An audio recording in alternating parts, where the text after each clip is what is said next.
Bottom, though, they're diving. I guess they're just looking for a boar. I was going to say, are they trying to punish while the Rubik leaves the lane? So they were trying to, but it's under a tower. Corrosion doing decent work, but not quite enough.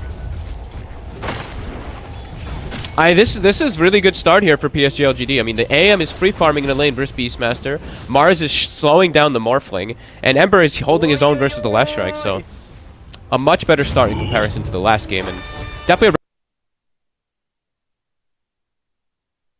recipe for success. If you're having a successful lane as AM versus Beast, like that tells its own tale, especially with your other core-to-core matchups. It's an AM versus a Morphling. It's an AM versus a Lesh. This hero is very good versus both of these.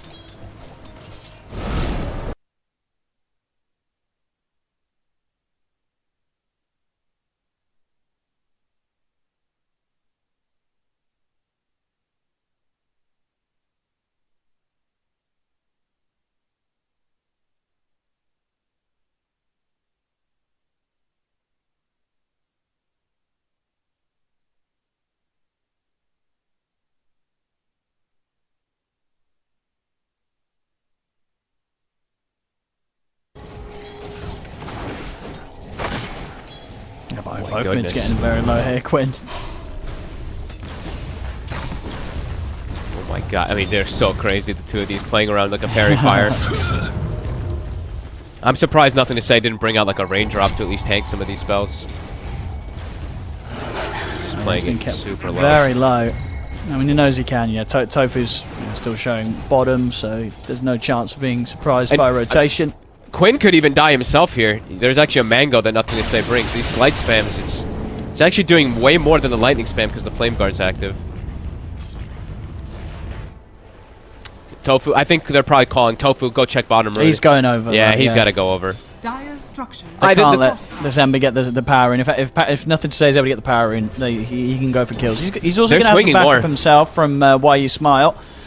Yeah, these power ins are very important, but it's going to be top Celery. He'll have to take it. Make sure that Nothing to Say can't. See the stun from Quinn. Holds back Nothing to Say. Allows Celery to get back to safety underneath the tower. And in fact, they are going to be able to do the damage to take Nothing to Say down. So both teams there bringing the supports into the mid for some 3-on-3 action. Gaimin Gladiators, they'll be the ones to come out on top. They bring down Nothing to Say. Definitely did their homework as well too. This is a very typical PSG.LGD rotation that they've done since DPC. They love when they're playing Ember. They love to bring 3 heroes to mid. So Gaimin Gliders, they've also done similar. A lot of times they bring the 3. There's a bit more successful. A great stun again from Quinn to protect Celery. And now he's even going to get the runes. So he's got 2 bounty runes that Celery's been saving over here. So Quinn pumped up back to pretty much full health and full mana to be able to keep playing the laning phase. However, all things considered, you know, Gaimin Gliders, they make this move toward the mid lane, but this still does keep making more and more space for Shiro. No pressure on this anti-mage whatsoever. Yeah. He's having one of those beautiful anti-mage starts. This is playing out to be a very easy lane for him. Yep. Nothing to Say. Gets harassed significantly, but now Ace also perhaps in trouble in the bottom lane. They keep trying to go for this Beastmaster. Darachi also sitting very low. Will be able to pump himself back up with wands. But yeah, free farming anti-mage looking good. Radiant's middle tower is under Ace is still getting CS, but yeah, not slowing down Shiro at all. No. Isn't a lane though where Ace can die really, even when Mana Void's online. It is just that weak at level 1. Depends on lane position. If he's got it pushing into his favor, he shouldn't. If he gets like chased, you know, up the lane, then they do have kill threat. But yeah, Ace. He's got his Dominator already finished up, so should be able to actually, perhaps pressuring him, like pressuring now himself. He could, if he gets a good creep, he could start bringing action onto Shiro himself. Quinn will get pushed away. And talking about what I was mentioning earlier is if this Phoenix is able to pop off early, an early Vessel is very strong versus the Slash and Morphling. Planets is definitely going to be a bit slower this game. He hasn't gotten any kills in the early game. Sure, they're slowing down the Morphling, but he's not getting that increased farm just yet. Still definitely potential for him to get it quite early, though, if he does get some successful fights. And they're actually the ones hitting mid-tower right now. It's Orb of Corrosion. They actually have double Orb of Corrosion. One on Ember Spirit and one on Anti-Mage. Shiro? Yeah, now he has to be careful. That helm is finished.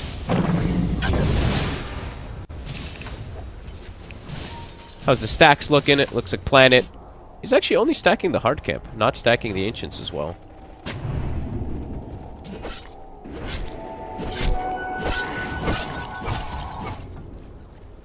I mean, at this moment, is it just too risky for Shiro to farm the bottom lane?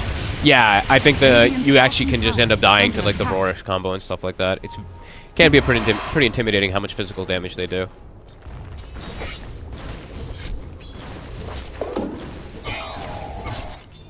Once it's under his tower, does go for the farm. I think he's got his Ring of Health coming out too. And oh, a free Hawk. That's actually a good chunk of gold. Did Nothing to Say steal those? Didn't see if he got the last hits. Oh, wait, he did just clear a camp. Was it the lower of the jungle camps? Down bottom. They will get the Roar. They find the IO. Hey, they find the Courier. Yeah, scary position for the IO to be in. But he does tank a Roar for his anti-mage, so Shiro's probably like, okay, thank you.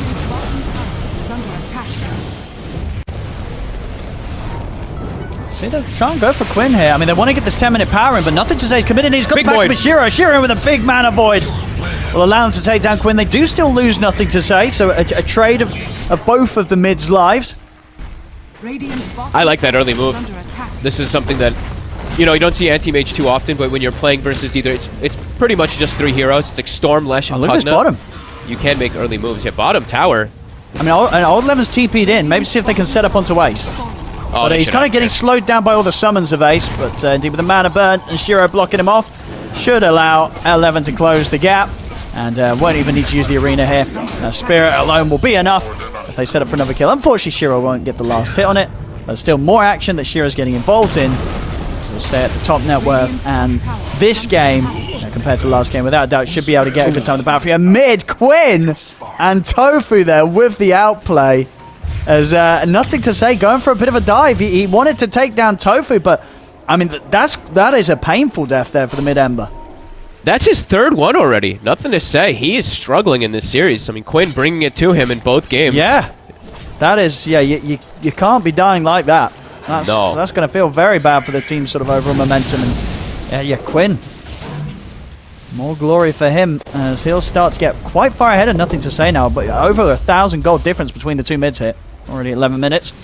Yeah, it's like your anti-mage is farming well, but you definitely don't want to be giving up these free things. No. Shiro, he's making an early move top, so Morphling, definitely a hero that you can definitely punish early on an anti-mage if you're able to get a couple extra swings on him. Can't get that mana void, but Shikaracho, he sees him, backs away. Yeah, really painful death. I mean, Quinn, he is massive now. He's got to be careful. Nothing to Say, can't afford to give up any more kills like that. And mid lane. Look at the catch on Quinn. See if they have enough damage. They have got the 4 of them. Supernova coming in from the high ground. Quinn turns with a stun, but indeed will get taken out. They'll look to take down the Supernova. They will manage to succeed in this. Overgrowth as well onto the 3 of them. So Nothing to Say. We'll clean up Celery. He's going to look towards Tofu. We'll see if he can get him this time. With the help of Shiro, he certainly will. Nothing to Say. Back in action. Strikes back hard here with the backup of his team. Triple kill in the mid. There you go. Nothing to Say's early mistakes in this game quickly redeemed there as he's back on track and back on fire. Great egg from Planet. Sure, it's a suicidal one, but it keeps them in the area hitting it, which allows them to get the cleanup kills afterwards. But a quick port back in. Gaimin Gladiator still want to defend this tower. They have Treant Protector, want to hold it as long as possible. And they're still keeping themselves in a quite comfortable position with the lead, even though they lost these heroes. Still a 2k lead for them. Sure. I've got to say as well, are you a fan of this build? Nothing to Say, he's going the Blade Mail build. I saw him queue it up. Let's see if he actually goes for it. Because I'll be a bit surprised. I feel like we've seen this happen before. Now, sometimes I feel it's something that Embers do when they're kind of behind, and they're like, well, what can I do? But, yeah, we'll see if he does indeed commit for the Blade Mail build. He might still just go normal build. I think this was like, oh my god, I'm behind. I need to go for a behind build. But now he might just I think he's going to change his mind. If you get a triple kill and then you rush a Blade Mail, it feels a bit underwhelming. I mean, it does have its benefits, of course, with Flame Guard versus Lesh, when you're dealing that damage back even while you're absorbing and all that. But yeah, it's more than likely he does just switch the build. But I say that I think he did commit. Yeah, he bought the Broadsword, so he is going to commit for that Blade Mail. Cool. All right, let's see if it works out for the Lesh. Ace and Quinn isn't the Lesh just going to eventually just be life-stealing so much that he doesn't care about the return damage? Perhaps. Easy catch here onto Why You Smile. Nicely played there from Topson with the telekinesis. They'll set up for another kill. I mean, they're again, you know, still overall they have this lead in the early game. Gaimin Gladiators about 2 to 3k advantage right now. All about them continuing this pressure, and they have a very good draft with it. Edict is maxed. They have Beastmaster as well. Likely to try to set up for mid tower pretty soon. 11 is in the area though. 11 does have Blink Dagger at a pretty good timing also on this Mars. And the team fight from the side of PSG.LGD, it is very strong. When they have the combination of the Mars and the Phoenix, can be a bit difficult if Gaimin Gladiators overextends. So probably being a little bit too careful to how they make that move before they have Bloodstone. Quinn will have it now, so maybe he feels strong enough once he's got this finished up that they can't burst him down. But definitely has to always be careful playing versus Anti-Mage. It's a ton of burst damage that will come out. And this Anti-Mage, Shiro, level 10, and the Battle Fury is done already. He's very good timing. He's doing great. Yeah, should have no trouble hitting that Manta-style time in this game, Shiro.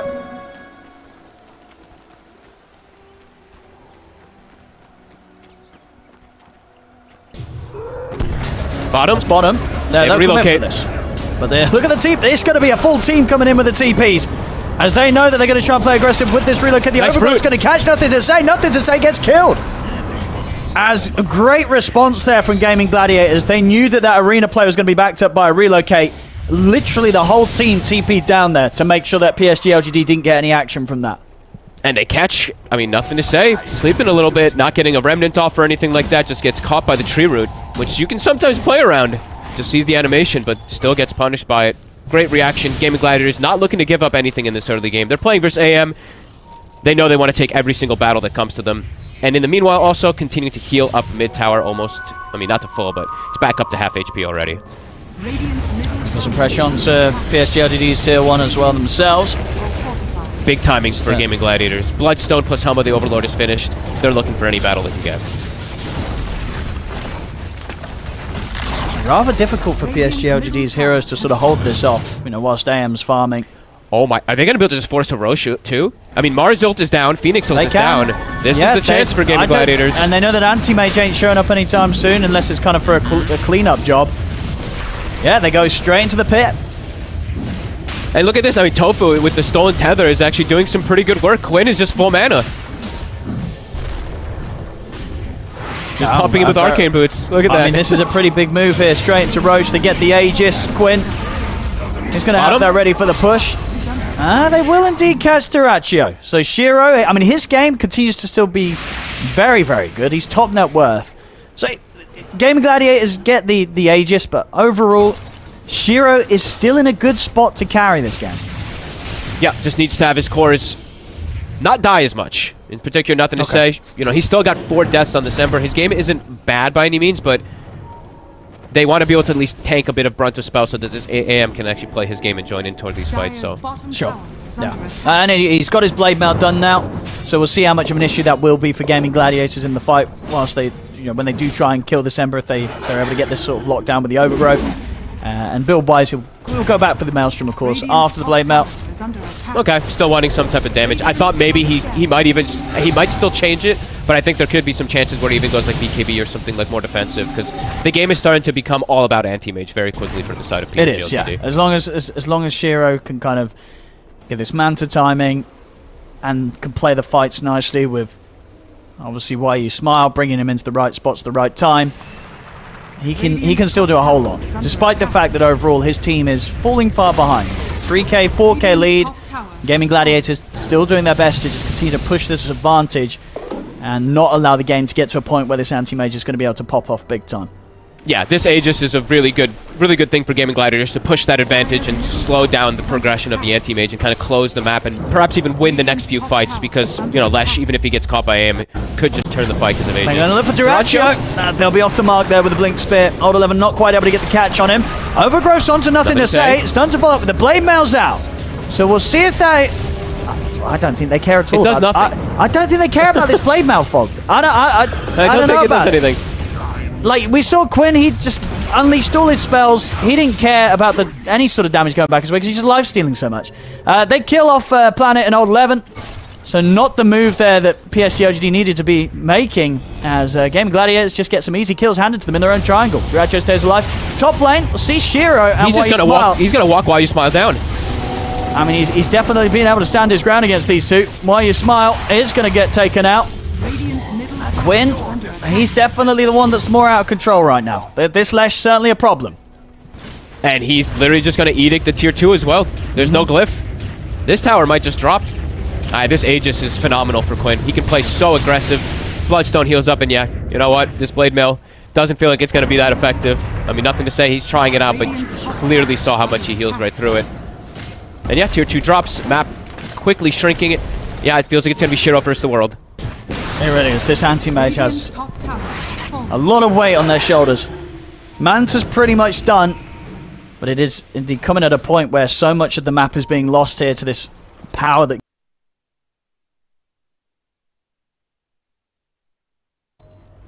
And the power that Quinn has just at this point, just how strong he is. Bloodstone near the Akaya. They're looking for Tofu, but Quinn's in the area. Tofu, he's able to get his telekinesis off. Shiro was still committing onto the Rubik. Tofu getting up, but he's getting healed up. The stun catch onto Shiro. Malifaux not enough to kill Tofu. Tofu's still alive. The root catches them. The stolen spear thrown back at Shiro. I mean, Tofu dies, but he gets the job done there. Using his final moments to make sure that the anti-mage stays locked down. It's 4 dead on a PSG.LGD. The Quinn Leshrac, baby, comes in. It's a first pick. Comes over, just wipes everyone out. Celery, he's very farmed on this tree this game. Almost ends up saving Tofu because he has a mech on a tree protector. Don't see this too often, but it almost comes in clutch to even protect that Rubik there. Gaimin Gladiators starting to really run away with the game as Shiro gets brought down. A lot of downtime. Morphling now able to pressure bottom tower. And yeah, I mean, Quinn, he's just really dominating this whole game now at this point.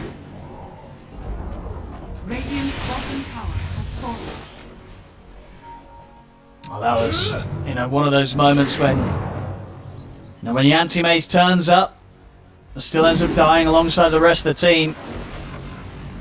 It's, you've only just got to look at the net worth, and it's the fact that, PSG have Shiro with 11k net worth, but Gaimin Gladiators, they've got 3 cores on the same farm as the anti-mage. I guess they've already taken... Yeah. They've already taken all tier 2s as well, too. So Duracho is just playing wherever he wants, and Quinn is literally just running at heroes, making that space. So, yeah, LGD. Difficult position for this Mars and Ember. As you said, Shiro's still farming, but he can't do this on his own. No. No, he can't. It's, nothing to say now with the Maelstrom. We'll see if this allows him to sort of pick up the farm a bit and have a bit more damage to throw out in the fight. But as you say, just kind of gets these things like this early mech on Celery. It feels like so much of this kind of chip damage is just going to be immediately outdone by the heals and sustain that Gaimin Gladiators can provide one another. Up top, it's Hasted Quinn. And they're looking for this IO. They'll find him. Same time, Raw is going to be used onto Nothing to Say. He's going to try and jump in to take down Ace. Ace getting healed up by the mech. One more Slight Fist will do it. Nothing to Say will manage to clean up Ace. Takes him a lot, though.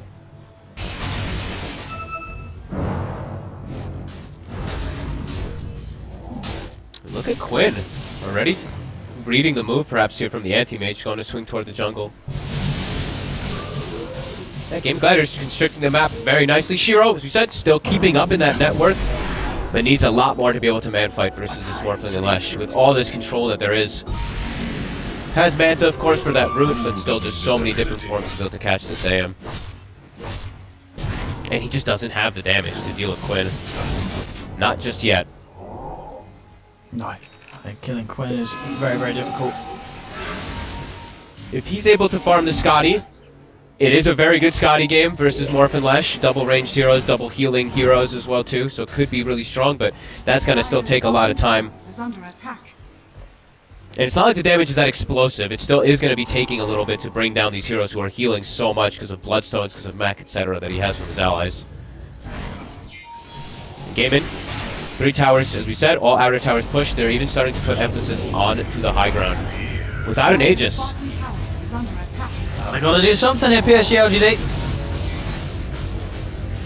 I want to see. Tower's dying. Shiro's cutting the creep wave. And with the fortification, that will indeed give them the chance to sort of cause Gaming Gladiators to back off a little bit. But Gaming, when they do these type of plays, this is like a pressure to force reaction. So they force multiple heroes back in the base. Shiro's still outside farming, but the rest is trapped. And they're kind of preparing themselves now for this next Roshan. Do they have any wards? I think Celery had... Okay, never mind. Tofu still has one. One Obs, one Sentry, so he can probably place it onto this triangle area to watch if PSG wants to try to fight around that Rosh. 20 seconds till we find out how long it's going to be. Dire are scanning.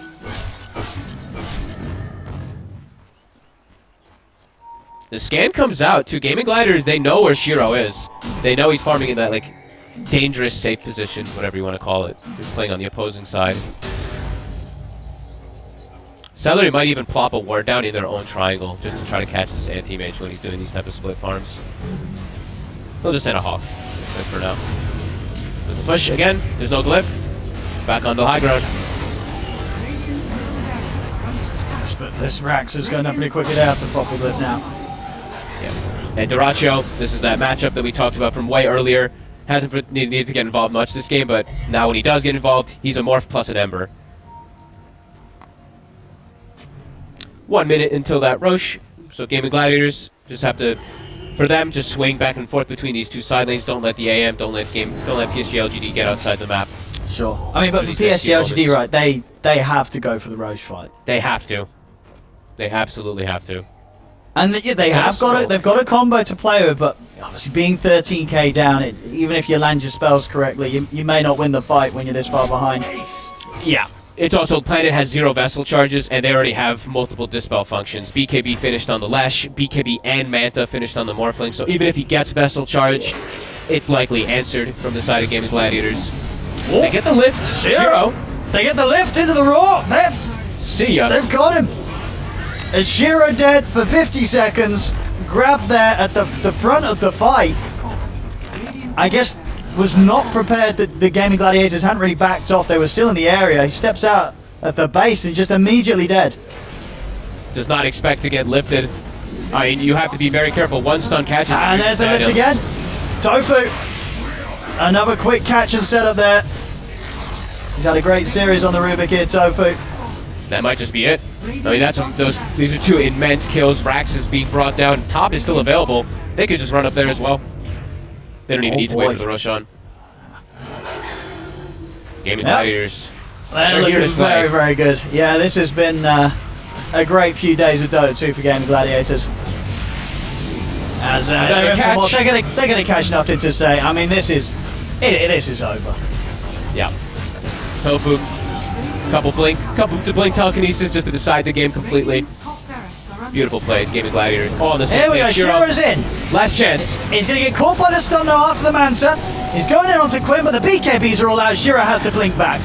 Nothing to say, he's committed in to try and find Dyrachyo, but he's running out of mana. He'll get the backup of Old Lemon coming in with the arena. They'll kill off Tofu, but the stun catches onto... There's 2 dead. They're going to call it. They're not even going to play this fight out. They know it's over. GG is called. Gaming Gladiators will take both of these games, and incredibly convincingly as well. Unfortunately for PSG.LGD, this was a very one-sided series. Gaming Gladiators very much showing why they are currently in the top spot right in the groups. And actually, they're going to be level with Talon, who, spoilers, I believe have just won their series looking at the group. So they're going to be level for the top spot.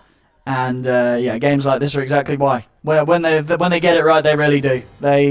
They just don't lose these sort of advantages. They know exactly how to push it and end the game.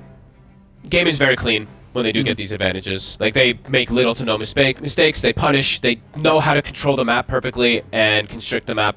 This is a treat to watch, honestly. This is the best state that I've seen Gaming Gladiators in. I know they dropped a couple games, I believe, yesterday, but back to business today. No funny business whatsoever. PSG.LGD ending their drafts with a PA and then an anti-mage. This one, it looked a little bit better because of the...